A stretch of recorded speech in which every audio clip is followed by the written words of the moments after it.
నేను రాష్ట్ర ప్రభుత్వానికి కొన్ని ప్రశ్నలు అడగదలుచుకుంటున్నా. మరి ముఖ్యంగా తెలుగుదేశం పార్టీకి, ముఖ్యమంత్రి గారు చంద్రబాబు నాయుడు గారికి, మీరు వక్ఫ్ చట్టానికి వ్యతిరేకంగా ఓటు వేయకపోయినా, సుప్రీంకోర్టులో కేసు వేయకపోయినా, ఆ యాక్ట్ని మద్దతు ఇచ్చినా, మీ మాటల్లోనే మీరు ఏమన్నారంటే ముస్లిం సమాజానికి నష్టం కాకుండా జాగ్రత్త పడతాను అని చెప్పారు. మీ మాటకే నేను గుర్తు చేపిస్తున్నా చంద్రబాబు నాయుడు గారు.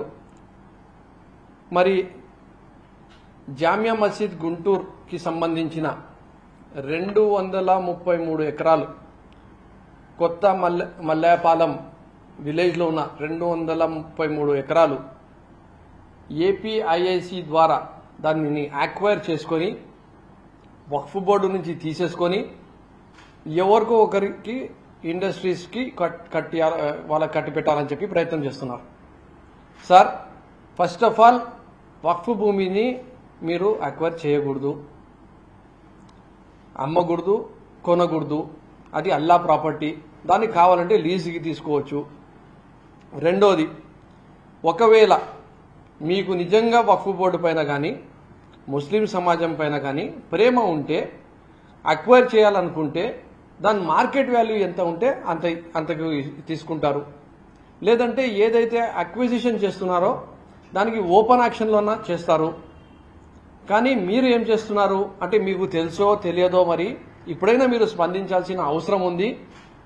కార్డ్ వాల్యూ స్టాంప్స్ అండ్ రిజిస్ట్రేషన్లో 9 లక్షల రూపాయలు ఉంటే మీరు 9 లక్షల రూపాయలకి ఏపీఐఐసికి ఈ భూములు ఇచ్చేయాలని చెప్పి వక్ఫ్ బోర్డుకి ప్రతిపాదన పంపించడం జరిగింది. దాంట్లో కూడా 25%, 30% మాత్రమే మీకు డబ్బులు కడతాము, మిగతాది తర్వాత ఇస్తామని చెప్పి చెప్తున్నారు. అక్కడ పోయి కనుక్కుంటే వాల్యూ ఆఫ్ ల్యాండ్ మార్కెట్ వాల్యూలో ఎంత ఉంది అని కనుక్కుంటే 233 ఎకరాలకి ₹1 కోటి వేసుకుంటే కూడా మినిమం ఈరోజు గుంటూరు చుట్టుపక్కల్లో 233 కోట్ల రూపాయలు అవుతుంది. కానీ మీరు ఎంత ఇస్తామని చెప్తున్నారు? 20 కోట్లు ఇస్తామని చెప్పి చెప్తున్నారు. కాదు, అక్కడ ఇంకా రింగ్ రోడ్ వస్తుంది, ఇంకా బాగుంటుంది మార్కెట్ వాల్యూ అని చెప్తే 2 కోట్లు వేసుకుంటే 466 కోట్ల రూపాయల వాల్యూ ఆఫ్ ల్యాండ్ అవుతుంది. అంటే దాదాపు 500 కోట్ల రూపాయల ల్యాండ్ని మీరు 20 కోట్లలో ఎవరికో ఇండస్ట్రియలిస్ట్ని మేలు చేయాలని చెప్పి కట్టబెట్టాలని చెప్పి ప్రయత్నం చేస్తున్నారు. అలాగే మళ్ళీ మంగళగిరిలో, మళ్ళీ అంజుమనే ఇస్లామియా గుంటూరుకి సంబంధించిన మంగళగిరిలో ఎన్ఆర్ఐ కాలేజ్ బ్యాక్ సైడ్లో ఉన్న ల్యాండ్, వెరీ వాల్యుయబుల్ ల్యాండ్, దాదాపు కార్డ్ వాల్యూ అక్కడ 28 లక్షలు ఉంటే అది ఒక 20 కోట్లలో తీసుకోవాలని చెప్పి ప్రతిపాదన. దాని వాల్యూ మార్కెట్ వాల్యూ ప్రకారంగా చూసుకుంటే ఈరోజు 3 కోట్ల రూపాయల ప్రకారంగా చేసుకుంటే 234 కోట్ల రూపాయల వాల్యూ అవుతుంది. 5 కోట్ల ప్రకారంగా వేసుకుంటే 390 కోట్ల రూపాయలు అవుతుంది. అంటే దాదాపు మినిమం మార్కెట్ వాల్యూ వేసుకుంటే 467 కోట్ల రూపాయలు. కరెక్ట్గా మంచిగా మార్కెట్ వాల్యూకి ఎంత ఉంటే అంత మీరు ఇస్తే దాదాపు 850 కోట్ల విలువ ఉండే ఆస్తిని 40 కోట్ల నుంచి 50 కోట్ల రూపాయలు, అది కూడా 30% ఇస్తాం అని చెప్పి ఈ వక్ఫ్ ఆస్తుల్ని దోచుకోవడం కాదా? ఇది దుర్మార్గం కాదా? ఇది ముస్లిం సమాజానికి వెన్నుపోటు కాదా? ఇది ముస్లిం సమాజానికి ద్రోహం కాదా? సార్, మీ దగ్గర భూములు కావాలంటే 50,000 ఎకరాలు సిఆర్డీఏలో ఉన్నాయి. మీరు సిఆర్డీఏలో ఇచ్చుకోండి. మేము 5 సంవత్సరాల్లో ఇలాంటి అక్విజిషన్ ఎక్కడైనా చేసినామా? మా ప్రభుత్వం ఉన్నప్పుడు ఇలా వక్ఫ్ భూముల్ని మనము కొట్టేయాలా, ఇంకోరికి మంచిది చేయాలని చెప్పి ఎప్పుడైనా చేసినామా అంటే చేయలేదు. జగన్మోహన్ రెడ్డి గారు చేయలేదు.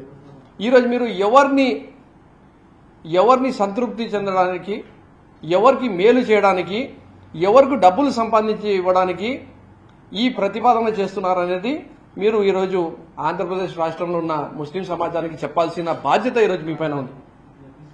40-50 కోట్ల రూపాయల్లో దాదాపు 850 కోట్ల రూపాయల భూమిని ఈరోజు అన్యగ్రంథం చేసే ప్రయత్నం చేయడం అనేది చాలా దారుణం, దుర్మార్గం. ఇది ఆయనకు కావాల్సిన మనుషుల్ని దోచి పెట్టడానికి, వాళ్లకు సంపాదించి పెట్టడానికి, ఈ భూముల్ని నిర్వీర్యం చేయడానికి చేస్తున్న ఒక కుట్ర కాబట్టి ఏదైతే మీరు ప్రతిపాదన చేసినారో దానిని వెనక్కి తీసుకోవాలని చెప్పి మేము డిమాండ్ చేస్తున్నాము.